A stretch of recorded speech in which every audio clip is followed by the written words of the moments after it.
Hi friends, welcome to Sam institute daily current affairs. మరి August 29, 2024లో ఉన్నటువంటి current affairs set ఏంటి చూసినట్లయితే ఇక్కడ ఆగస్టు 29 ఒక ఇంపార్టెన్స్ ఉందన్నమాట. ఒక డేట్స్ పరంగా మన మేజర్ ధ్యాన్ చంద్. సో మన భారతదేశ హాకీ క్రీడకు ఎనలేని సేవలు చేయడం జరిగింది. మన భారతదేశ హాకీకి అంతర్జాతీయ గుర్తింపునిచ్చినటువంటి గొప్ప క్రీడాకారుడు మేజర్ ధ్యాన్ చంద్. సో వారి యొక్క జయంతి రోజున మనం జాతీయ క్రీడల దినోత్సవంగా నేషనల్ స్పోర్ట్స్ డేగా జరుపుకుంటాం. సో మరి ఆగస్టు 29 మరొక ఇంపార్టెన్స్ ఉంది ఫ్రెండ్స్. ఏంటంటే ఈరోజు మనకి తెలుగు భాష దినోత్సవం. సో వ్యవహారిక భాషోద్యమ పితామహుడైనటువంటి గిడుగు రామమూర్తి గారి యొక్క జయంతిని మనం తెలుగు భాష దినోత్సవంగా, తెలుగు లాంగ్వేజ్ డేగా మనం జరుపుకుంటున్నాం. సో నెక్స్ట్ వచ్చేసి ఇంకా కరెంట్ అఫైర్స్ హెడ్లైన్స్లో చూసినట్లయితే స్టేట్ బ్యాంక్ ఆఫ్ ఇండియాకి చైర్పర్సన్గా ఓకేనా శ్రీనివాసులు శెట్టి గారు, చెల్ల శ్రీనివాసులు శెట్టి గారు తన పదవి బాధ్యతలు స్వీకరించడం జరిగింది. సో మన తెలుగు వారైనటువంటి శ్రీనివాసులు శెట్టి గారు. సో ఆ నేపథ్యం చూద్దాం. And Reliance industries limited RIL and Disney ఈ రెండు సంస్థల మధ్య ఒప్పందానికి కేంద్ర ప్రభుత్వ సంస్థ అయినటువంటి కాంపిటీషన్ కమిషన్ ఆఫ్ ఇండియా వాళ్ళు దాన్ని ఆమోద ముద్ర వేయడం జరిగింది. దానికి సంబంధించిన విశేషాలు చూద్దామండి. మరి సిఐఎస్ఎఫ్ అని చెప్పేసి అంటాం, సెంట్రల్ ఇండస్ట్రియల్ సెక్యూరిటీ ఫోర్స్ అని చెప్పేసి అంటాం. మరి సిఐఎస్ఎఫ్కి డైరెక్టర్ జనరల్గా ఎవరు నియమితులు కావడం జరిగిందంటే రాజ్విందర్ సింగ్ భట్టి అండి. రాజ్విందర్ సింగ్ భట్టిగా నియమితులు కావడం జరిగింది. దానికి సంబంధించిన విశేషాలు చూద్దాం. భారత సైన్యానికి మరో 73,000 సింగ్ సావర్ రైఫిల్ని అందజేస్తున్నట్లు ఆ విధంగా ప్రకటించడం జరిగింది. సో దానికి సంబంధించిన విశేషం చూద్దామంటే అసలు సింగ్ సావర్ రైఫిల్స్ ఏంటి, ఎక్కడి నుండి తీసుకొస్తున్నారు, ఇలాంటి విశేషాలు ఇక్కడ చూద్దామండి. ఓకేనా, నెక్స్ట్ చూద్దాం. మనం కరెంట్ అఫైర్స్ వివరణలోకి వెళ్ళినట్లయితే ఆగస్టు 29 మనకి జాతీయ క్రీడల దినోత్సవం. మరి జాతీయ క్రీడల దినోత్సవాన్ని క్రీడల దినోత్సవాన్ని నిర్వహిస్తున్నాం మనం ప్రతి సంవత్సరం కూడా. ఆగస్టు 29 ప్రత్యేకత ఏంటంటే ఇక్కడ హాకీ క్రీడాకారుడు అయినటువంటి మేజర్ ధ్యాన్ చంద్ జయంతి అండి. సో మేజర్ ధ్యాన్ చంద్ మనకి ఒలింపిక్ క్రీడల ద్వారా అంటే ఒలింపిక్ క్రీడల్లో 1928 కానివ్వండి, 1932 కానివ్వండి, 1936 కానివ్వండి, ఇక్కడ ఈ యొక్క ఒలింపిక్ క్రీడల్లో మనకి ఈ సంవత్సరంలో జరిగినటువంటి ఒలింపిక్ క్రీడల్లో మన భారతదేశం స్వర్ణ పథకాలు వచ్చాయని చెప్పేసి అన్నప్పుడు ఆ టైంలో మేజర్ ధ్యాన్ చంద్ మన భారత పురుషుల హాకీ టీంలో ఒక సభ్యుడిగా ఉండడం ఎనలేని సేవలు అనేది చేయడం జరిగింది. అందుకోసమే మన భారత ప్రభుత్వం మన కేంద్ర క్రీడల మంత్రిత్వ శాఖ, క్రీడలు యువజనుల సర్వీసుల మంత్రిత్వ శాఖ ప్రతి సంవత్సరం కూడా మనకి ఆగస్టు 29ని జాతీయ క్రీడల దినోత్సవంగా, నేషనల్ స్పోర్ట్స్ డేగా మనం జరుపుకుంటున్నాం. సో మరి మరొక విషయం గమనించాలి, మన భారతదేశంలో క్రీడాకారులకు ఇచ్చే అత్యున్నతమైనటువంటి క్రీడా పురస్కారం, మన భారతదేశంలో క్రీడాకారులకు ఇచ్చే ఎక్కువ ప్రైజ్ మనీ ఉన్నటువంటి క్రీడల పురస్కారం కూడా ఏదంటే ఇక్కడ మేజర్ ధ్యాన్ చంద్ ఖేల్ రత్న పురస్కారం అండి. కూడా మేజర్ ధ్యాన్ చంద్ ఖేల్ రత్న పురస్కారం అని చెప్పి మనం పేరు మార్చుకోవడం జరిగింది. గతంలో రాజీవ్ ఖేల్ రత్న అవార్డు ఉండింది. ఆ పేరుని ఇప్పుడు మనకి 2021 నుండి ఎలా మార్చడం జరిగిందంటే మేజర్ ధ్యాన్ చంద్ ఖేల్ రత్న అవార్డు. మరి మేజర్ ధ్యాన్ చంద్ ఖేల్ రత్న అవార్డు మన దేశంలో అత్యున్నతమైనటువంటి క్రీడా పురస్కారం.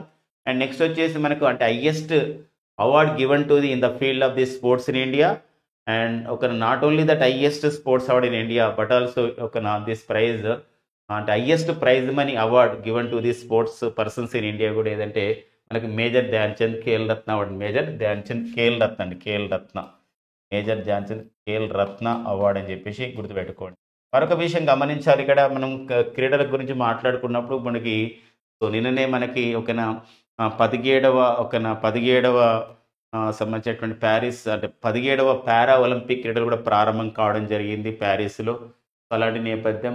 నెక్స్ట్ వచ్చేసి ఇంకొక విషయం, మనకు క్రీడల గురించి మన దేశంలో కూడా క్రీడాకారుల్ని ప్రోత్సహించే ఉద్దేశంతో కూడా ఒక కార్యక్రమాన్ని ప్రారంభించారండి. ఏంటి ఆ కార్యక్రమం అని చెప్పేసి అంటే ఇక్కడ మనకి ఖేలో ఇండియా లాంటి కార్యక్రమాన్ని కూడా ప్రారంభించడం జరిగింది. అలాంటి నేపథ్యాన్ని కూడా చూసుకుంటూ ప్రజెంట్ మన కేంద్ర క్రీడల శాఖ మంత్రికి ఎవరు పనిచేస్తున్నారంటే ఇక్కడ మన్సుఖ్ మాండవీయ అండి. ఎవరంటే గతంలో ఆరోగ్య శాఖ మంత్రిగా పనిచేసిన వారు ప్రజెంట్ కేంద్ర క్రీడల శాఖ మంత్రిగా పనిచేస్తున్నారు.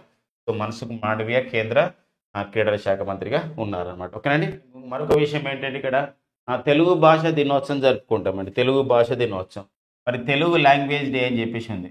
మరి తెలుగు లాంగ్వేజ్ డేని మనం ఎప్పుడు జరుపుకుంటామంటే ఇక్కడ ప్రతి సంవత్సరం కూడా ఆగస్టు 29 ఎందుకు మనకి తెలుగు లాంగ్వేజ్ డే జరుపుకోవడం ఉంటుందంటే ఇప్పుడు గిడుగు రామమూర్తి గారి జయంతి అనమాట. మరి గిడుగు రామమూర్తి గారి జయంతి, గిడుగు రామమూర్తి గారు ఎవరు అని చెప్పేసి అంటే వీరు వ్యవహారిక భాషోద్యమ పితామహుడు అండి. మరి వ్యవహారిక భాషోద్యమ పితామహుడు అయినటువంటి మరి గిడుగు రామమూర్తి తెలుగు భాష సంబంధించినటువంటి ఒక ప్రఖ్యాతిగాంచడంలో తనదైన పాత్రను పోషించడం జరిగింది తెలుగు భాష. ఇటాలియన్ ఆఫ్ ది ఈస్ట్గా పిలువబడే భాష మన తెలుగు భాష. ఆ భాష వ్యాప్తిలో ఒక విషయం మన తెలుగు భాష వ్యాప్తిలో విశేషంగా గురించారు గిడుగు రామమూర్తి. అందుకే అతన్ని మనం వ్యవహారిక భాషోద్యమ పితామహుడుగా పిలుస్తారన్నమాట, వ్యవహారిక భాషలు. అండ్ నెక్స్ట్ వచ్చేసి మనకి తెలుగు భాష దినోత్సవం ఆగస్టు 29 ఉంది. And next one more important ఏంటంటే ఇక్కడ తెలంగాణ భాష దినోత్సవం కూడా ఉంటుందండి. ప్రతి సంవత్సరం కూడా తెలంగాణ భాష దినోత్సవాన్ని ఏ రోజు జరుపుకుంటామంటే సెప్టెంబర్ 9. సెప్టెంబర్ 9ని మనం తెలంగాణ భాష దినోత్సవంగా, తెలంగాణ లాంగ్వేజ్ డేగా జరుపుకుంటామండి. తెలంగాణ భాష దినోత్సవం మరి మనం ఎప్పుడు నిర్వహించుకుంటాం ప్రతి సంవత్సరం అని చెప్పేసి అంటే సెప్టెంబర్ 9, 2015 సంవత్సరం నుంచి నిర్వహిస్తున్నారు. ఏంటి కారణం అంటే సెప్టెంబర్ 9 ఎవరి యొక్క ఇది జయంతి అని అంటే తెలంగాణ సంబంధించినటువంటి మాండలికానికి విశేష వ్యాప్తి చేసినటువంటి వారే వచ్చేసి మనకి ఇక్కడ ఒక కాళోజీ నారాయణరావు గారండి. మరి కాళోజీ నారాయణరావు గారి జయంతిని తెలంగాణ భాష దినోత్సవంగా మనం జరుపుకోవడం జరుగుతుంది. అక్షరం దాల్చిన సిరా చుక్క, లక్ష మెదలకు కదలిక అన్నవారు కాళోజీ నారాయణరావు. వారి యొక్క స్ఫూర్తితోనే ప్రతి సంవత్సరం కూడా తెలంగాణ భాష దినోత్సవం జరుపుకుంటాం. తెలుగు భాష దినోత్సవం ఉంటుంది, తెలంగాణ భాష దినోత్సవం ఉంటుంది, ఇప్పుడు అంతర్జాతీయ మాతృభాష దినోత్సవం ఉంటుందండి. ఏ రోజు మనం అంతర్జాతీయ మాతృభాష దినోత్సవం జరుపుకుంటాం అంటే ఫిబ్రవరి 21. ఫిబ్రవరి 21 మనం international day of the indigenous language అని చెప్పేసి అంటాం. అంతర్జాతీయ మాతృభాష దినోత్సవాన్ని ఫిబ్రవరి 21 నిర్వహిస్తాం. మరి ఆ విషయం కూడా గుర్తుపెట్టుకోవాలి. నెక్స్ట్ చూద్దాం. మనకి ఎస్బీఐ చైర్మన్గా బాధ్యతలు స్వీకరించినటువంటి శ్రీనివాసులు శెట్టి గారు. మరి శ్రీనివాసులు శెట్టి వారు తెలుగువారు, తెలంగాణ వారు. మనకి గద్వాల జోగులాంబ గద్వాల జిల్లాకు చెందినవారు వీరు. వీరు 1988లోని ఎస్బీఐలో తన కెరియర్ని ప్రారంభించి అంచెలంచెలుగా ఎదుగుతూ ఈరోజు స్టేట్ బ్యాంక్ ఆఫ్ ఇండియా, మన భారతదేశంలోనే అత్యున్నతమైనటువంటి అతిపెద్ద గవర్నమెంట్ బ్యాంక్, ప్రభుత్వ బ్యాంక్ అంటే SBI, state bank of India. SBI అనేది దాని పాత పేరు వచ్చేసి ఐబీ అంటే ఇంటీరియర్ బ్యాంక్ అండి. మరి ఐబీ అనేది ఎస్బీఐగా ఏ ఇయర్లో మారడం జరిగిందంటే 1955 జూలై 1న మారడం జరిగింది. మరి ఎస్బీఐకి ప్రధాన కార్యాలయం వచ్చేసి ముంబైలో ఎస్బీఐ ఉంది. చాలాసార్లు క్వశ్చన్స్ అడగడం జరిగింది. ఎస్బీఐ పాత పేరు ఏం పేరు అంటే ఐబీ అంటే ఏంటి, ఇంటీరియర్ బ్యాంక్. మరి ముంబైలో ఉన్నటువంటి స్టేట్ బ్యాంక్ ఆఫ్ ఇండియాకి యాక్చువల్గా దినేష్ కరా అనేవారు, దినేష్ కరే కూడా అంటారు, దినేష్ కరే. వీరు స్టేట్ బ్యాంక్ ఆఫ్ ఇండియా చైర్మన్గా తన పదవి కాలం పూర్తి కావడం జరిగింది. దినేష్ కరే స్థానంలో ఇప్పుడు ఎస్బీఐకి ఒక నూతన చైర్మన్గా నిన్ననే అంటే ఆగస్టు 28, 2024 తను పదవి బాధ్యతలు స్వీకరించడం జరిగిందనమాట. ఎవరండి? శ్రీనివాసులు శెట్టి గారు. తెలుగువారు, తెలంగాణ వారు, జోగులాంబ గద్వాల జిల్లాకు చెందినవారు. మరి స్టేట్ బ్యాంక్ ఆఫ్ ఇండియా ఈ దశాబ్దం ప్రారంభంలో మార్కెట్ విలువ ఆధారంగా అంటే ఈ దశాబ్దం ఆరంభం అంటే ఇప్పుడు మనకి 2020 అంటే ఒక 10 సంవత్సరాల కాలాన్ని, duration of the 10 years we called decade అనమాట. ఒక డికేడ్ అంటే అర్థం ఏంటంటే 10 సంవత్సరాల కాలం.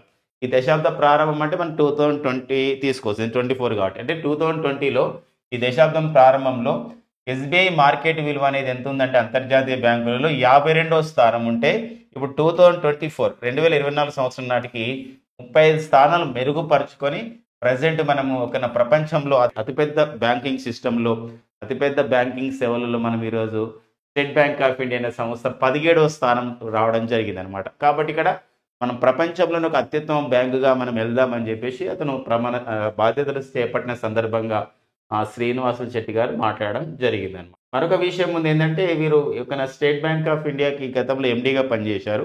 జనరల్గా ఏంటంటే స్టేట్ బ్యాంక్ ఆఫ్ ఇండియా చైర్మన్తో పాటు 5 ఎండీలు ఉంటే ఆ ఎండీలలో మేనేజింగ్ డైరెక్టర్లో సీనియర్ని చైర్మన్గా చేయడం జరుగుతుంది. ఆ విషయం కూడా గుర్తుపెట్టుకోవాల్సిన అవసరం ఉంది. ఆ యొక్క మార్కెట్ విలువ ఆధారంగా కూడా ఇంపార్టెంట్గా ఉంటుంది. అండ్ నెక్స్ట్ వచ్చేసి మరొక విషయం ఉందండి స్టేట్ బ్యాంక్ ఆఫ్ ఇండియా విషయంలో. మరి స్టేట్ బ్యాంక్ ఆఫ్ ఇండియా తొలిసారి ఒక మహిళ చైర్పర్సన్గా పనిచేయడం జరిగింది. వారి పేరు వచ్చేసి అరుంధతి భట్టాచార్య.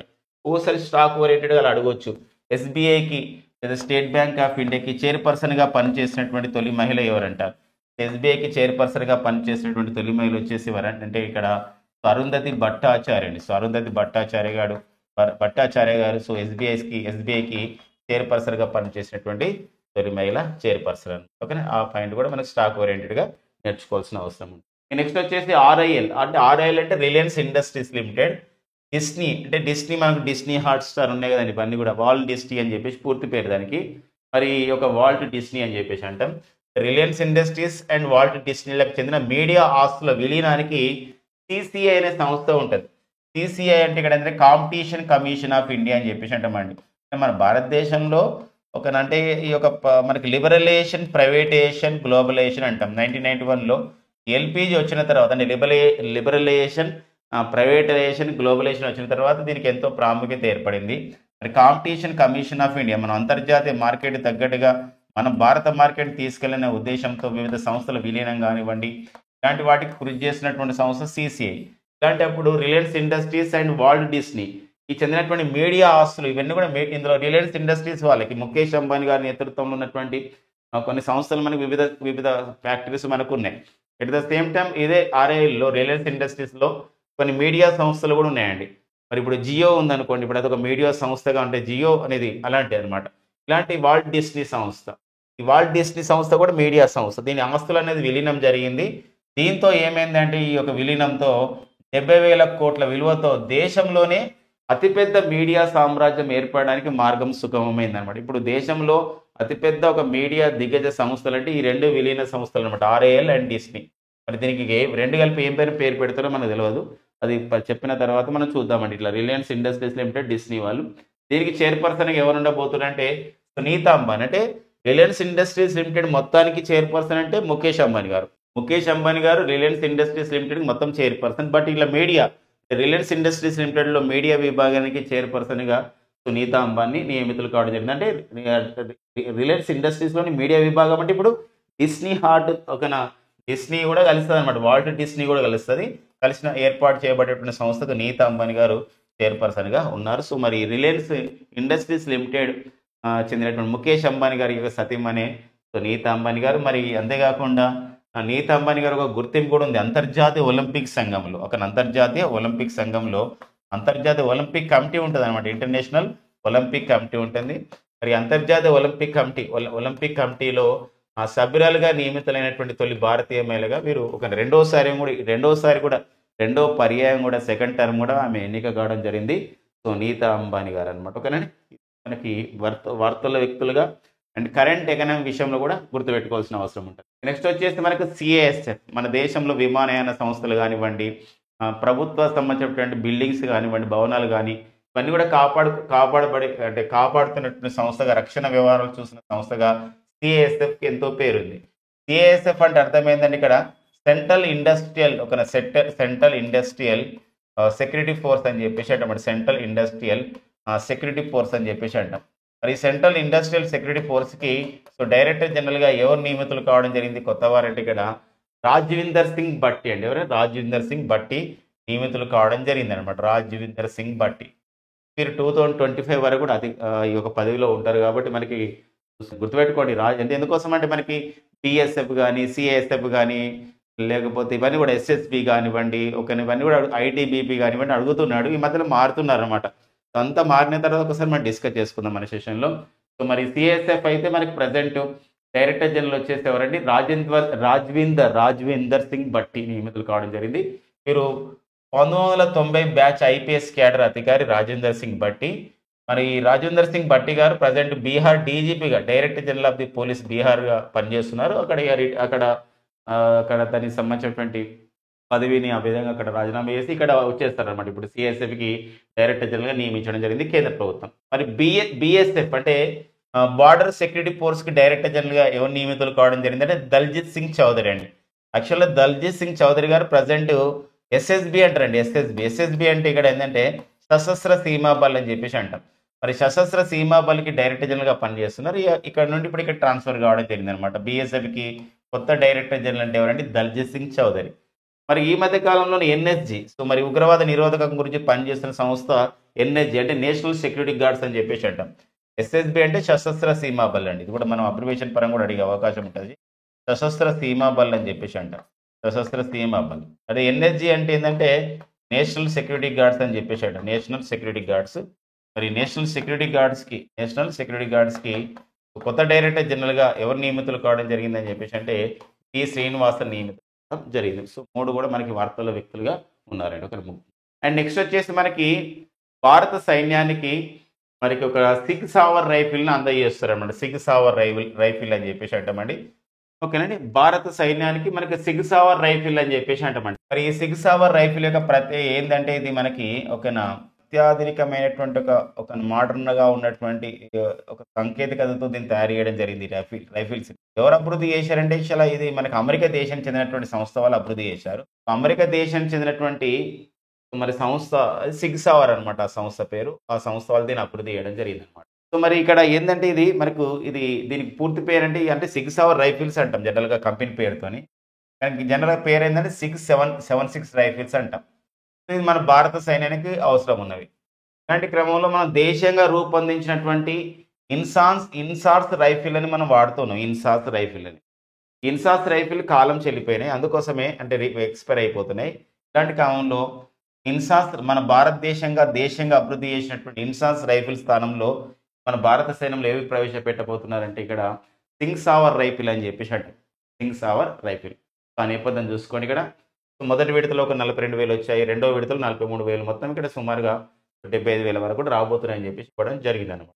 సో మనకి ఈ నెంబర్ కన్నా సంబంధించినటువంటి రైఫిల్స్ పైన మనం గుర్తుపెట్టుకోవాల్సిన అవసరం ఉంది. భారత్ ఏ దేశం నుండి 6 సావర్ రైఫిల్స్ని దిగుమతి చేసుకుంటుందంటే అమెరికా దేశం నుండి.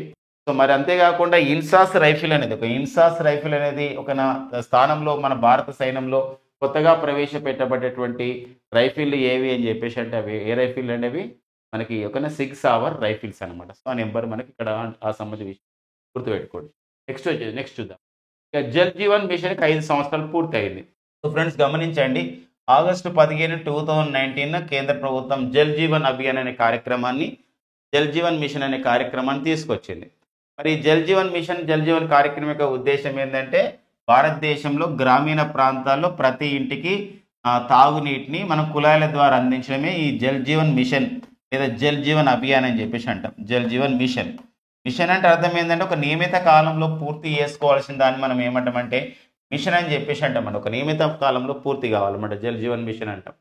సో ఇది మనకు దీని లక్ష్యం ఏంటంటే 2019 ఆగస్టు 15 ఒక ప్రకటించారు. దీని లక్ష్యం ఏంటంటే మన భారతదేశంలో 2024 అంటే ఈ సంవత్సరమే డిసెంబర్ 31 నాటికి దేశంలో గ్రామీణ ప్రాంతాల్లో ప్రతి ఇంటికి ఏంటంటే తాగునీటిని అందించాలి. ఇట్లా సురక్షితమైన తాగునీటిని ప్యూర్ డ్రింకింగ్ వాటర్ని విత్ ఒక taps using the taps through the taps అంటే కుళాయిల ద్వారా అందించడం దీని యొక్క ఉద్దేశం. సో మరి జల్ జీవన్ అభియాన్ కార్యక్రమం ఇప్పుడు ప్రారంభించబడి 5 సంవత్సరాలు అవుతుంది. మరి ఈ క్రమంలో ఒక కేంద్ర జలశక్తి మంత్రిత్వ శాఖ వాళ్ళు ఏం చేశారంటే ఒక సంబంధించిన బులెటిన్ విడుదల చేయడం జరిగింది అనమాట. ప్రెస్ ఇన్ఫర్మేషన్ బ్యూరోలు పిఐబి అని చెప్పేసి అంటే ప్రెస్ ఇన్ఫర్మేషన్ బ్యూరోలు ఇచ్చారనమాట. ఏంటంటే మనకి ఈ టైం వరకు అంటే ఆగస్టు 15, 2024 నాటికి దేశంలో 77.98% గ్రామీణ కుటుంబాలకు మేము తాగునీటి సౌకర్యం అందించినామని. తాగునీటి సౌకర్యం ఎంత అందించినాం? 77.98% గ్రామీణ కుటుంబాలకి తాగునీటి సౌకర్యం అందించినాం. అంతేకాదు ఇక మన భారతదేశంలో గోవా రాష్ట్రం కానివ్వండి, గుజరాత్ రాష్ట్రం కానివ్వండి, హర్యానా రాష్ట్రం కానివ్వండి, లేకపోతే అండమాన్ నికోబార్ ఐలాండ్స్ కానివ్వండి, లేదా ఒక లక్షద్వీపులు కానివ్వండి. సో ఈ సంబంధించిన ప్రాంతాల్లో మనం ఏంటంటే ఇక్కడ అర్ఘర్ జల్ అనే కార్యక్రమం ద్వారా అంటే జల్ జీవన్ అభియాన్లో భాగంగా మనకి అర్ఘర్ జల్ అనేది కూడా పిలుస్తారు. అర్ఘర్ జల్ అంటే ప్రతి ఇంటికి జలం ఇవ్వాలి. ఈ అర్ఘర్ జల్ అనే కార్యక్రమంలో భాగంగా ఏం చేస్తారంటే 100% అక్కడ ప్రతి ఇంటికి కూడా ఏం చేశారంటే తాగునీటిని అందించడం జరిగింది అనమాట. తెలంగాణ రాష్ట్రం కూడా అండి, ఇక్కడ గోవా, గుజరాత్, తెలంగాణ రాష్ట్రం కూడా 100% తాగునీటిని అందిస్తున్న రాష్ట్రంగా కేంద్ర జలశక్తి మంత్రిత్వ శాఖ ప్రకటించడం జరిగింది. మనకి కేంద్ర జలశక్తి శాఖ మంత్రిగా ప్రజెంట్ ఎవరు ఉన్నారు? ఒక కేంద్ర జలశక్తి శాఖ మంత్రిగా గతంలో మరి కేంద్ర మంత్రిత్వ శాఖ 2019లో ఏర్పాటు చేశారు. అప్పుడు మంత్రి వచ్చేసి గజేంద్ర సింగ్ షెకావత్.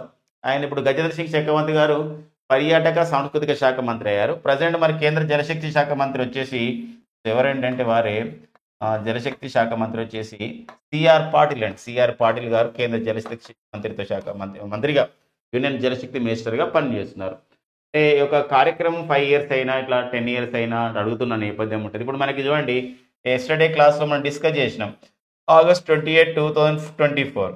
మరి అదే ఆగస్టు 28 2014 మనకి ప్రధానమంత్రి జన్ధన్ యోజన కార్యక్రమం ప్రారంభించబడింది. ప్రధానమంత్రి జన్ధన్ యోజన కార్యక్రమం ప్రారంభించబడి ఇప్పుడు ఏమైందంటే ఇక్కడ 10 ఇయర్స్ అవుతున్న విషయం అండి. 10 ఇయర్స్ అవుతుంది. ఒక సమ్మిళిత ఆర్థిక వృద్ధితో సాధించిన విజయాన్ని మనం డిస్కస్ చేసుకోవడం ఎస్టర్డే క్లాసులు అనమాట. ఓకేనా, నెక్స్ట్ చూద్దామండి. స్పైస్డ్ స్కీమ్ అని చెప్పేసి అంటామండి. Spiced scheme ministry of the commerce and industry అంటే కేంద్ర పరిశ్రమలు వాణిజ్య శాఖ వాళ్ళు ప్రారంభించినటువంటి ఒక కార్యక్రమమే స్పైస్డ్ స్కీమ్ అని చెప్పేసి అంటాం. ఎంఓసి అంటే ఏంటంటే ఇక్కడ ministry of the commerce and industry అంటాం. అంటే ఇక్కడ ministry of the commerce and commerce అంటే ఇక్కడ వాణిజ్యం అని చెప్పేసి అంటాం. ఇండస్ట్రీ అంటే ఇక్కడ సంబంధించిన పరిశ్రమలు అని అర్థం వస్తుంది. కేంద్ర పరిశ్రమలు వాణిజ్య శాఖ మంత్రి ప్రజెంట్ అయితే పీయూష్ గోయల్ ఉన్నారు. అయితే ఈ స్పైస్డ్ స్కీమ్ ఉద్దేశం ఏంటంటే స్పైసీ అంటే ఏంటి, సుగంధ ద్రవ్యాలు. సుగంధ ద్రవ్యాలని ఎక్స్పోర్ట్స్ మనం ఎంకరేజ్ చేసుకోవాలి. ఎందుకోసం అంటే మన భారతదేశం సుగంధ ద్రవ్యాలకి చాలా ఫేమస్. పర్టికులర్గా మన దేశంలో అయితే ఒక రాష్ట్రం ఉంది, మనకి ఒక రాష్ట్రం అంటే కేరళ రాష్ట్రం ఉంది. కేరళ రాష్ట్రాన్ని మనం ఏమంటున్నామంటే స్పైసెస్ గార్డెన్ ఆఫ్ ఇండియా, భారతదేశ సుగంధ ద్రవ్యాల ఉద్యానవనం అని పిలుస్తాం, స్పైసెస్ గార్డెన్ ఆఫ్ ఇండియా. మరి అలాంటి ఒక అంతేకాకుండా మన దేశంలో మనం ఆహారంలో కూడా స్పైసెస్ని వాడుతుంటాం. ప్రపంచవ్యాప్తంగా మరి ఈరోజు స్పైసెస్ గుర్తింపు వస్తున్నాయి మన దేశానికి. అలాంటి క్రమంలో మన దేశం సంబంధించినటువంటి సుగంధ ద్రవ్యాలని విదేశాలకు ఎక్స్పోర్ట్ చేసే ఉద్దేశంతో స్పైస్డ్ స్కీమ్ని ఏర్పాటు చేయడం జరిగింది. ఆ స్పైస్డ్ స్కీమ్ని కేంద్ర ప్రభుత్వం ప్రారంభించింది. దాని అబ్రివేషన్ ఇంపార్టెంట్ అండి. స్పైస్డ్ అంటే ఇక్కడ సస్టైనబిలిటీ, అంటే sustainability in spice sector. Spice అంటే ఇక్కడ ఏంది, స్పైసెస్ అంటే మన సుగంధ ద్రవ్యాల రంగంలో త్రూ ప్రోగ్రెసివ్, ఇన్నోవేటివ్ అంటే దాని ఒక అభివృద్ధి ఉండాలి, ఒక ఇన్నోవేటివ్గా చేయాలి, అండ్ కొలాబరేటివ్ అంటే వివిధ సంస్థలతో భాగస్వామ్యం కావాలి, interventions for the export development అని చెప్పేసి ఉంది అనమాట. అది అబ్రివేషన్ అండి. మరొకసారి sustainability in spice sector through progressive, innovative and collaborative interventions for the export development అని చెప్పేసి ఉంది. ఇదంతా కూడా ఎవరు నిర్వహిస్తారంటే కేరళలోని కొచ్చిలో ఉన్నటువంటి స్పైసెస్ బోర్డ్ ఆఫ్ ఇండియా వాళ్ళు ఈ యొక్క దేశంలో సుగంధ ద్రవ్యాల ఉత్పత్తులను పెంపొందించడమే కాదు, సుగంధ ద్రవ్యాల సంబంధించిన ఎగుమతులను కూడా మనం ప్రోత్సహించే విధానాలు ఉండాలి అని చెప్పేసి ఒక కార్యక్రమం అన్నట్టు అదే స్పైస్డ్ స్కీమ్గా మనం పిలుస్తామండి. ఓకే, నెక్స్ట్ చూద్దాం. ఆగస్టు 28, 2024 జరిగినటువంటి కేంద్ర మంత్రి మండలి నిర్ణయం తీసుకోవడం జరిగిందండి. నిన్న జరిగినటువంటి ఆగస్టు 28, 2024 మనకి భారత ప్రధాని నరేంద్ర మోడీ గారి నేతృత్వంలో జరిగినటువంటి కేంద్ర మంత్రి మండలి యూనియన్ క్యాబినెట్ కొన్ని డిసిషన్స్ని కొన్ని నిర్ణయాలను ప్రకటించింది, కొన్ని వాటిని ఆమోదించింది అనమాట. అందులో పర్టికులర్గా మన తెలుగు రాష్ట్రాలకు చెందిన ఒక విషయం ఉందండి. ఏంటంటే ఇక్కడ ఒక ఇండస్ట్రియల్ సిటీస్ని అభివృద్ధి చేస్తున్నాయి, ఇండస్ట్రియల్ కారిడర్స్ అనమాట. తెలుగు రాష్ట్రాలకు 2 ఇండస్ట్రియల్ కారిడార్ చేయడం జరిగింది. ఇండస్ట్రియల్ కారిడార్ అంటే పారిశ్రామిక నాడవ అంటారు, పారిశ్రామిక ప్రాంతాలు అని చెప్పేసి అంటాం. ఇప్పుడు మనకి ఏటా పారిశ్రామిక ప్రాంతాలు అంటే ఇప్పుడు మనకి చూడండి ఇక్కడ మన విశాఖపట్నం అండ్ ఒక చెన్నై ఇండస్ట్రియల్ కారిడార్ని అభివృద్ధి చేస్తున్నారు. గతంలో స్టార్ట్ అయింది, ఇంకా కొనసాగుతూ ఉంది. అది డెవలపింగ్ అంటే అభివృద్ధి చెందుతున్న దశలో ఉంది. విశాఖ ఇండస్ట్రియల్ కారిడార్ అని చెప్పి అంటే విశాఖ చెన్నై ఇండస్ట్రియల్ కారిడార్ అంటే విశాఖపట్నం నుండి చెన్నై వరకు ఉన్నటువంటి ప్రాంతాన్ని అభివృద్ధి చేస్తారు పారిశ్రామికంగా. మరి అంతేకాకుండా ఇక్కడ హైదరాబాద్ నుంచే మన విజయవాడ మధ్య ఉన్నటువంటి ఇండస్ట్రియల్ కారిడార్ డెవలప్ చేస్తున్నారు. అండ్ నెక్స్ట్ వచ్చేసి ఇక్కడ హైదరాబాద్ నుండి నాగపూర్ వరకు ఉన్నటువంటి ఇండస్ట్రియల్ కారిడార్స్ ఉన్నాయి. ఈ మొత్తం కూడా ఇప్పుడు చెప్పిన అన్ని కూడా మనకి తెలుగు రాష్ట్రాలకు సంబంధించిన అనమాట. ఇలా మొత్తం కూడా దేశవ్యాప్తంగా 12 ఇండస్ట్రియల్ సిటీస్ని అభివృద్ధి చేస్తారు అనమాట. 12 ఇండస్ట్రియల్ సిటీస్ని అభివృద్ధి చేస్తారు. Cabinet approves the 12 industrial cities under the national industrial corridor development programme అంటే జాతీయ పారిశ్రామిక నడవ అభివృద్ధి కార్యక్రమంలో భాగంగా 28,602 కోట్ల రూపాయలతో 12 నగరాలను అనుసంధానం చేస్తూ ఇండస్ట్రియల్ కారిడార్స్ని అభివృద్ధి చేస్తున్నారు. మరి అందులో మనకి ఒక ఏపీ తెలంగాణ చూసినట్లయితే ఇక్కడ తెలంగాణలో అయితే జైరాబాద్ ప్రాంతంలో దీనికి ఇక్కడ అంటే హైదరాబాద్ నాగపూర్ సంబంధించిన జాతీయ రహదారిలో భాగంగా అంటే ఆ యొక్క ఇండస్ట్రియల్ కారిడార్లో భాగంగా అక్కడ ఆల్రెడీ జైరాబాద్లో ఎన్నో స్పెషల్ ఎకనామిక్ జోన్స్ అక్కడ ఏర్పాటు చేయడం జరిగింది గతంలోనే. And national investment manufacturing zone అని చెప్పేసి అంటాం, NIMS, national investment manufacturing zone NIMS అని చెప్పేసి అంటాం. నేషనల్ ఇన్వెస్ట్మెంట్ మ్యానుఫ్యాక్చరింగ్ జోన్స్ని ఏర్పాటు చేయడం జరిగింది గతంలోనే జైరాబాద్లో. అండ్ నెక్స్ట్ వచ్చేసి ఓర్వకల్లు, కొప్పర్తి. సో మన ఆంధ్రప్రదేశ్ రాష్ట్రంలో ఓర్వకల్ అండ్ కొప్పర్తిల దగ్గర కూడా ఇలాంటి ఇండస్ట్రియల్ కారిడార్స్ని ఏర్పాటు చేస్తున్నారు అనమాట. ఇవన్నీ కూడా ప్లగ్ అండ్ ప్లే అనే విధానంలో వాక్ టు వర్క్ అనే ఒక కాన్సెప్ట్ ఆధారంగా వాక్ టు వర్క్ అనమాట. అంటే ఏంటంటే వాక్ టు వర్క్ అంటే ఏంటంటే కొత్త సంస్థలు వస్తాయి, పరిశ్రమలు ఏర్పాటు చేస్తాయి, అక్కడ చాలా మందికి ఏమవుతుందంటే ఎంప్లాయ్మెంట్ దొరుకుతుంది, అంటే వస్తారు ఆ విధంగా పని చేసుకొని పోతారు. అది ప్లగ్ అండ్ ప్లే అంటే అర్థమైంది, ప్రభుత్వమే అన్ని సౌకర్యాలు కల్పిస్తుంది, ప్రభుత్వమే ఒక అభివృద్ధి దిశలో, అంటే అక్కడ వాటర్ ఫెసిలిటీస్ ఏర్పడుతుంది, రోడ్స్ ఫెసిలిటీ ఏర్పడుతుంది, ఎలక్ట్రిసిటీ ఫెసిలిటీస్ కూడా ఏర్పాటు చేస్తారు. ఇది ఒక సంబంధించినటువంటి ఒక ఇండస్ట్రీకి అనమాట. అది అలా plug and play and walk to work అనే కాన్సెప్ట్స్లో దీన్ని ఏర్పాటు చేస్తారు అనమాట. వెరీ వెరీ ఇంపార్టెంట్ ఈ సంబంధించిన విశేషాలు. సో నెక్స్ట్ చూద్దామండి. And 44th edition of the Pragati meeting అనేది ఉందండి. ప్రగతి మీటింగ్. సో ప్రగతి అని చెప్పేసి అంటామండి. ప్రగతి అని చెప్పేసి ఇలా రాస్తాం. ప్రగతి ఏంటండి? ప్రగతి అంటే అభివృద్ధిని మనం ప్రగతి అంటాం. ప్రగతి అంటే 2 కార్యక్రమాలు ఉంటాయి. ఒకటి వచ్చేసి మనకి కేంద్ర ప్రభుత్వ కార్యక్రమంలో ఒకటి భారత ప్రధాని నరేంద్ర మోడీ గారు ఒక అమలు చేస్తున్నటువంటి, అంటే భారత ప్రధాని ఉన్నటువంటి, అంటే దాన్ని రివ్యూ చేసే కార్యక్రమం, అంటే దేశంలో కేంద్ర ప్రభుత్వం సపోర్ట్తో కేంద్ర ప్రభుత్వం ఇంప్లిమెంట్ చేస్తున్నటువంటి వివిధ రాష్ట్రాలు, కేంద్రపాలిత ప్రాంతాలు అమలవుతున్నటువంటి కార్యక్రమాలని రివ్యూ చేయడం, అంటే పరిశీలించడం ఒక కార్యక్రమం. మరొక కార్యక్రమం అంటే కేంద్ర విద్యాశాఖ వాళ్ళు సో ఈ టెక్నికల్ ఎడ్యుకేషన్లో గర్ల్స్ని ప్రోత్సహించడమే ఒక ప్రగతి కార్యక్రమం. రెండింటికి అబ్రివేషన్ ఇవ్వడం జరిగింది ప్రగతి అంటే. ఈ ప్రగతి కార్యక్రమం గురించి మనం డిస్కస్ చేద్దాం. ప్రగతి కార్యక్రమం ఒకటి, ప్రగతి ప్రాజెక్ట్. ప్రగతి ప్రాజెక్ట్ అనేది మనకి ఏఐసిటి వాళ్ళు, ఏఐసిటి అంటే all India council for the technical education అని చెప్పేసి అంటాం. మరి కేంద్ర విద్యాశాఖ పరిధిలో పనిచేస్తున్నటువంటి ఈ యొక్క ప్రగతి కార్యక్రమం అంటే providing assistance for the girls advancement in technical education. Providing assistance for the advancement in technical education అనేది ఒక ప్రగతి కార్యక్రమం. ఇది ఒక ఏఐసిటి వాళ్ళు, మినిస్ట్రీ ఆఫ్ ది ఎడ్యుకేషన్, కేంద్ర విద్యాశాఖ కార్యక్రమం. భారత ప్రధాని నరేంద్ర మోడీ గారు ఈ కార్యక్రమం ఏంటంటే భారత ప్రధాని పాల్గొంటారు. ఏంటంటే ఒక నెలలో 4వ బుధవారం రోజు, 4th వెడ్నెస్డే రోజు సో ఏం చేస్తారంటే దేశంలో కేంద్ర ప్రభుత్వం ద్వారా అమలవుతున్నటువంటి కార్యక్రమాలు వివిధ రాష్ట్రాల ద్వారా ఈ ఆన్లైన్ ద్వారా, అంటే ఐసిటి అంటాం. ఐసిటి అంటే ఇన్ఫర్మేషన్ కమ్యూనికేషన్ టెక్నాలజీ అని చెప్పేసి అంటాం. ఐసిటి అంటే ఇన్ఫర్మేషన్ ఇవ్వడం, కమ్యూనికేషన్ టెక్నాలజీ అనే విధానం, అంటే జూమ్ మీటింగ్ ద్వారా దీన్ని తెలుసుకుంటారు అనమాట, ఏం జరుగుతుంది ఈ ప్రాజెక్టులు అని చెప్పేసి. ఇలా మనకి మొత్తం 11 రాష్ట్రాల్లో 76,500 కోట్ల రూపాయలతో 76,500 కోట్ల రూపాయలతో అమలవుతున్నటువంటి ప్రాజెక్ట్స్ని మనకి ఈ యొక్క నిన్న, అంటే August 28, 2024 ప్రగతి మీటింగ్లో సో ప్రధానమంత్రి నరేంద్ర మోడీ గారు రివ్యూ చేయడం జరిగింది అనమాట. ఇది వెరీ ఇంపార్టెంట్. నరేంద్ర మోడీ గారు రివ్యూ చేయడం జరిగింది. యాక్చువల్లీ ఈ ప్రగతి కార్యక్రమం అనేది March 25, 2015 ప్రారంభించారు. 4th వెడ్నెస్డే ఎవ్రీ మంత్ జరుగుతుంది అనమాట. అబ్రివేషన్ ఉందండి ప్రగతిలో. అబ్రివేషన్ ఏంటంటే proactive governance and timely implementation అంటాం. ప్రోయాక్టివ్ గవర్నెన్స్ అంటే ఏంటంటే గవర్నెన్స్ లాంటి పరిపాలనని ముందుకు తీసుకోవాలంటే మనం యాక్టివ్గా ఉండాలి, టైం ప్రకారం అమలు కావాలన్నమాట. అది దాని యొక్క ఉద్దేశం. Proactive governance and timely implementation. ప్రతి పాయింట్ ఇంపార్టెంట్. ప్రగతి ఉద్దేశం ఏంది? మొన్న August 28, 2024 ఎన్నో ప్రగతి కార్యక్రమం నిర్వహించారు. ప్రగతి కార్యక్రమం అలా కాకుండా విద్యాశాఖకు సంబంధించిన ప్రగతి కార్యక్రమం అబ్రివేషన్ అంటే providing assistance for the girls advancement in technical education. అదే ఇక్కడైతే మనకి proactive governance and timely implementation. Okay, next వచ్చేసి మరుహబా. Very very important. మనకు స్పోర్ట్స్ అప్డేట్లో మనకి ఇంపార్టెంట్గా ఉంటుందండి. ఇది మరుహబా కప్ అండి. ఏంటండి మరుహబా కప్ అనేది? ఫస్ట్ టైం జరిగింది అనమాట. ఎక్కడ జరిగిందంటే మాల్దీవుల దేశంలో నిర్వహించారు. ఏషియన్ సర్ఫింగ్ ఛాంపియన్షిప్ అంటే ఆసియా ఖండంలో ఫస్ట్ టైం అనమాట. సర్ఫింగ్ అంటే ఏంటంటే మనకు ఈ యొక్క సముద్ర తీరాల దగ్గర, బీచ్ల దగ్గర అలలు వస్తూ ఉంటాయి. ఈ అలల పైన ఏం చేయడం అంటే ఒక సంబంధించిన ఆట అనమాట. అలల పైన ఆడతారు. మనం ఏం చేస్తామంటే అలలకి వ్యతిరేకంగా వెళ్ళి అల పైకి వచ్చినప్పుడు మళ్ళీ ఇలా ఆడడం అనమాట. మనకి సర్ఫింగ్ అని చెప్పేసి అంటాం. ఫస్ట్ టైం మన భారతదేశం పాల్గొంది. ఫస్ట్ టైం అసలు ఈ కప్పు కూడా ఫస్ట్ టైం జరిగింది మాల్దీవ్స్లో. ఈ గోల్డ్ మెడల్ సాధించిన టీం వచ్చేసి జపాన్ కాగా మన భారతదేశం సిల్వర్ మెడల్ సాధించింది.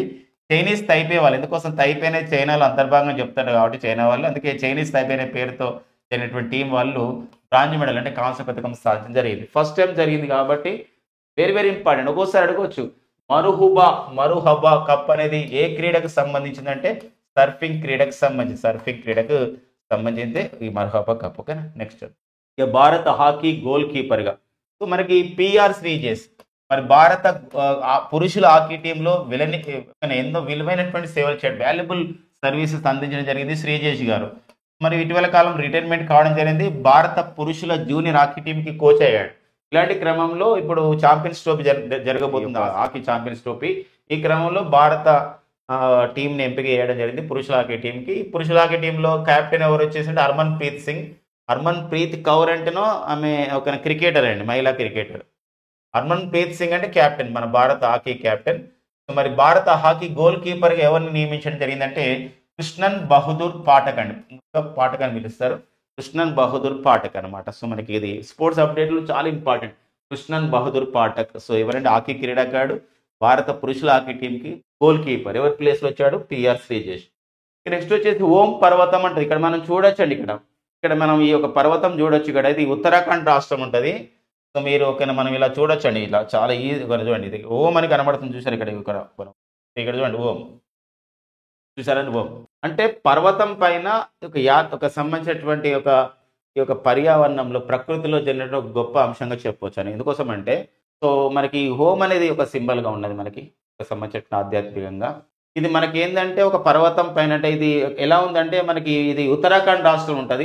వ్యాస్ లోయలో 14,000 అడుగుల ఎత్తులో ఉంటుంది. వర్షం ద్వారా లేకపోతే ఒక సంబంధించిన మంచు ద్వారా ఇది ఏర్పాటవుతుంది అనమాట, సహజ సిద్ధంగా ఏర్పడుతుంది. కానీ ఇటీవల కాలంలో గ్లోబల్ వార్మింగ్ అంటే గ్లోబల్ వార్మింగ్ అండి, భూతాపం వల్ల ఈ కార్బన్ డైఆక్సైడ్, క్లోరోఫ్లోరో కార్బన్స్ ఎక్కువయ్యి ఈ ఎలినినో ఇలాంటి ఎఫెక్ట్స్ వల్ల ఏమైందంటే మొత్తం కూడా ఈ ఓం పర్వతం పైన ఉన్నటువంటి మొత్తం కూడా సో ఇక మంచంతా కరిగిపోయింది అని చెప్పడం జరుగుతుంది. కాబట్టి ఇక్కడ ఓం పర్వతం పైన మొదటిసారి మంచు మాయమైందని మన పర్యావరణవేత్తలు గుర్తించడం జరిగింది. కాబట్టి ఓం పర్వతం ఎక్కడుంది అంటే అది వ్యాస్ లోయలో ఉంటుంది. వ్యాస్ లోయ ఎక్కడ ఉంటుంది? ఉత్తరాఖండ్ రాష్ట్రంలో ఉంటుంది అనమాట. ఓకే, జాగ్రత్త పరంగా ఇంపార్టెంట్ అండి. నెక్స్ట్ వచ్చేసి మనకి ఫ్రెండ్స్ మనందరూ తెలుసు సిటిజన్షిప్ అమెండ్మెంట్ యాక్ట్ అని చెప్పేసి అంటే సిఏఏ అండి. సిఏ అంటే ఇక్కడ ఏంటంటే సిటిజన్షిప్ అమెండ్మెంట్ యాక్ట్ అండి. మరి దీన్ని మనం మనకి ఇక్కడ భారత పౌరసత్వ సవరణ చట్టం 2019 మనకు తీసుకురావడం జరిగింది. ఎవరైతే ఆఫ్ఘనిస్తాన్ కానివ్వండి, ఎవరైతే పాకిస్తాన్ కానివ్వండి, అంతేకాకుండా బంగ్లాదేశ్లో ఎవరైతే అక్కడ మైనార్టీస్ ఉంటారు, అంటే ఇక్కడ పాకిస్తాన్లో అండ్ నెక్స్ట్ వచ్చేసి ఇక్కడ బంగ్లాదేశ్లో కూడా ఈ మూడు దేశాల్లో మైనార్టీస్ ఎవరైతే ఉన్నారు 2014 డిసెంబర్ నాటికి మన భారతదేశానికి వచ్చి ఉన్నారో అలాంటి వాళ్ళకి ఏం చేస్తున్నామంటే ఇక్కడ పౌరసత్వం ఇస్తున్నారు. ఫస్ట్ టైం అనమాట గోవాలో ఒక పౌరసత్వం ఇచ్చారు. ఎవరికి? 78 సంవత్సరాల జోసెఫ్ ఫ్రాన్సిస్. ఇతను పాకిస్తాన్కి చెందినటువంటి క్రిస్టియన్ క్రైస్తవుడు. అందుకే ఒక వార్త మనకు న్యూస్లో ఉంది, పాక్ క్రైస్తవునికి భారత పౌరసత్వం ఇచ్చారు. గోవాలో తొలిసారి పౌరసత్వ సవరణ చట్టం 2019 ఇవ్వడం జరిగిందని చెప్పేసి ఇవ్వడం జరిగింది. సో ఎవరు ఇచ్చారు ఈ పౌరసత్వం అంటే ఆ రాష్ట్రం ఇచ్చింది గోవా ముఖ్యమంత్రి అయినటువంటి ప్రమోద్ సావంత్ చేతుల మీదుగా ఈ సంబంధించిన అవార్డు, ఈ యొక్క గుర్తింపు అనేది పొందడం జరిగింది అనమాట. నెక్స్ట్ చూద్దాం. హిమాచల్ ప్రదేశ్ రాష్ట్ర అసెంబ్లీ శాసనసభ నిర్ణయం తీసుకుంది, ఒక ఆమోదం ఏంటంటే మహిళల కనీస వివాహ వయసు 21 years. గతంలో 2006 సంవత్సరానికి సంబంధించినటువంటి బాల్య వివాహాల చట్టం, నిషేధ చట్టం ప్రకారం మహిళలు పెళ్లి చేసుకోవడానికి కనీస వయసు 18 years అయితే ఏం చేశారంటే 21 years పెంచడం జరిగింది. పురుషులు కూడా 21 years అనమాట. కాబట్టి బాల్య వివాహాల హిమాచల్ ప్రదేశ్ నిషేధ సవరణ చట్టం 2024ని ఆమోద ముద్ర వేయించడం జరిగింది హిమాచల్ శాసనసభ. హిమాచల్ ప్రదేశ్ శాసనసభ మనకి నిర్ణయం తీసుకోవడం జరిగింది అనమాట. హిమాచల్ ప్రదేశ్ ముఖ్యమంత్రి వచ్చేసి ఇక్కడ సుఖ్వీందర్ సింగ్ సుఖ్. ఇటీవల కాలంలో అయితే ఇరాక్ దేశంలో అయితే మహిళల యొక్క కనీస వివాహ వయసు అనేది 9 సంవత్సరాలు చేరడం జరిగిందండి. 9 years అనమాట. అది వివాదాస్పదం అవుతుంది, ఈ విషయం గుర్తుపెట్టుకోండి. ఓకే, నెక్స్ట్ దేశ వ్యతిరేక పోస్టులకు జీవిత ఖైదు. అంటే ఇక్కడ ఈరోజు మనం నివసిస్తున్నటువంటి ఏదైతే ఈ యొక్క సోషల్ మీడియా యుగంలో, ఈ యొక్క ఆర్టిఫిషియల్ ఇంటెలిజెన్స్ యుగంలో ఈ వాట్సాప్ తర్వాత యూట్యూబ్ తర్వాత ఇవన్నీ కూడా ఫేస్బుక్ కానివ్వండి, ఇన్స్టాగ్రామ్, టెలిగ్రామ్ అన్నిట్లలో కూడా ఎవరైతే దేశానికి వ్యతిరేకంగా పోస్టులు రాస్తారో వాళ్ళకి 3 సంవత్సరాల నుంచే జీవిత ఖైదు అంటే లైఫ్ సెంటెన్స్ అనమాట. జీవితాంతం కూడా వాళ్ళు జైలు ఉంటారు ఎక్కువగా దేశం వ్యతిరేకంగా మాట్లాడితే. ఇంకొక విషయం ఉందండి, కేంద్ర ప్రభుత్వ కార్యక్రమాలు కానివ్వండి, రాష్ట్ర ప్రభుత్వ కార్యక్రమాలు కానివ్వండి, ప్రచారం చేసే యూట్యూబ్ ఛానల్స్ కానివ్వండి, ప్రచారం చేసే వాట్సాప్ ఛానల్స్ కానివ్వండి, లేకపోతే ఈ సోషల్ మీడియా ఛానల్స్ కానివ్వండి, వాళ్ళకి నజరాన్ అంటే వాళ్ళకి డబ్బులు కూడా ఇస్తారనమాట. 2 రకాలు. ఇది ఉత్తరప్రదేశ్ రాష్ట్ర ప్రభుత్వం యూపీ డిజిటల్ మీడియా పాలసీని 2024 రూపకల్పన చేస్తుంది. ఇంకా ఆమోదించలే, ప్రతిపాదన దశలో ఉంది. కాబట్టి ఇక్కడ ప్రతిపాదన దశలు కూడా అడుగుతాడు కాబట్టి మనం గుర్తుపెట్టుకోవాలి. ఓకే, నెక్స్ట్ చూద్దామండి. నెక్స్ట్ వచ్చేసి మనకు చికాగోలో అమెరికా దేశం చెందినటువంటి చికాగోలో ఉన్నటువంటి ఎనర్జీ పాలసీ రిసెర్చ్ ఇన్స్టిట్యూట్ వాళ్ళు ఒక నివేదిక విడుదల చేయడం జరిగింది. ఎయిర్ క్వాలిటీ లైఫ్ ఇండెక్స్ అంటే మనకి వాయు నాణ్యత అనేది ఎలా ఉంది అని చెప్పేసి. మరి వాయు నాణ్యత సూచన ఎక్కువగా చేసే సంస్థ ఇక్కడ ఐక్యూ ఎయిర్ అనే సంస్థ ఉంటుందండి. స్విట్జర్లాండ్ దేశం చెందిన ఐక్యూ ఎయిర్ సంస్థ ఎక్కువగా వాయు నాణ్యత సూచన విడుదల చేస్తుంది. బట్ ఫస్ట్ టైం ఇక్కడ Chicago energy policy research institute వాళ్ళు ఎయిర్ క్వాలిటీ లైఫ్ ఇండెక్స్ విడుదల చేస్తే మన దేశంలో ఎక్కువ కాలుష్యం ఉన్నటువంటి, ఎక్కువ పొల్యూషన్ ఉన్నటువంటి రాష్ట్రాలు ఏవి అని చెప్పేసి ప్రకటిస్తే మహారాష్ట్ర, మధ్యప్రదేశ్, రాజస్థాన్ ఎక్కువ పొల్యూషన్ ఉంది. అంతేకాకుండా ఇటీవల కాలంలో గతంలో ఎక్కువ కాలుష్యం ఉండి ఇప్పుడు తక్కువ కాలుష్యం నమోదవుతున్నటువంటి నగరాలుగా 2 గుర్తించబడ్డాయి. పశ్చిమ బెంగాల్లో, వెస్ట్ బెంగాల్లో. అది పురూలియా అండ్ బంకురా. ఇదండి పురూలియా అండ్ బంకురా. సో ఈ పాయింట్స్ మనం చూసుకోవాలి. పురూలియా అండ్ బంకురా అండి. ఇలా కూడా అడగవచ్చు అనమాట. తక్కువ అక్కడ కాలుష్యం గతంలో ఎక్కువ ఉండి తక్కువైంది అనమాట. ఓకే, నెక్స్ట్ చూద్దాం. డేవిడ్ మలన్ అనేవారు ఇంగ్లాండ్ క్రికెటర్. ఇతను తన రిటైర్మెంట్ని ప్రకటించుకోవడం జరిగింది. కాబట్టి ఇటీవల రిటైర్మెంట్ అయిన డేవిడ్ మలన్ ఎవరు అంటే ఇంగ్లాండ్ క్రికెటర్. లేకపోతే డేవిడ్ మలన్ ఈ క్రింది ఏ అంతర్జాతీయ క్రీడకి రిటైర్మెంట్ ప్రకటించాడంటే క్రికెట్ కాదు, ఒక ఇంగ్లాండ్ క్రికెటర్ అన్నమాట. ఇవన్నీ ఫ్రెండ్స్ మనకి ఆగస్టు 29, 2024 ఉన్న కరెంట్.